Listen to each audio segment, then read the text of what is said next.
Political analyst and University of Guam professor Ron McNinch was not on Guam for Super Tuesday, but says there was nothing normal about how it went down. Very interesting general election, great for the Democrats in the legislature. They did a great job. The governor's race was quite a surprise. I was quite surprised at the final outcome for the governor's race.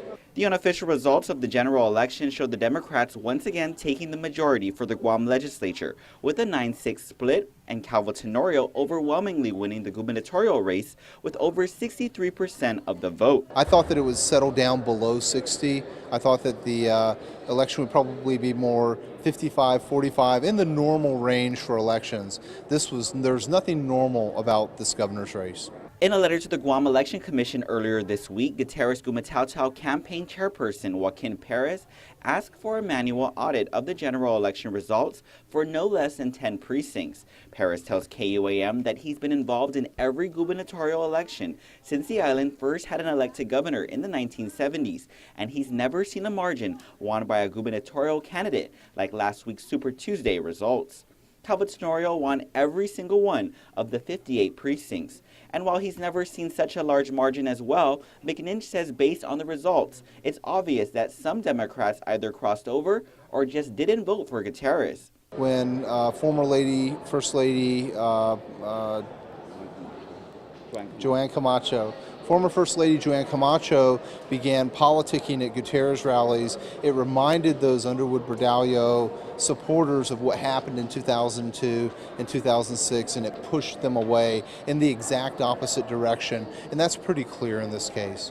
And while the Democratic Party touted unity within their party, McNinch believes the effort led by Senator Rory Respicio worked more for the senatorial race than the gubernatorial. There wasn't unity for the governor slot, and the key signal of that was when Senator Frank Uggan didn't run with Gutierrez, and in fact, he didn't even decline politely. He declined non-politely in a way, and that really set the stage for this. He adds while it was unusual for a gubernatorial team to take every village, McNinch says Calvo Tenorio had a fairly wide grassroots effort this time, unlike the 2010 election.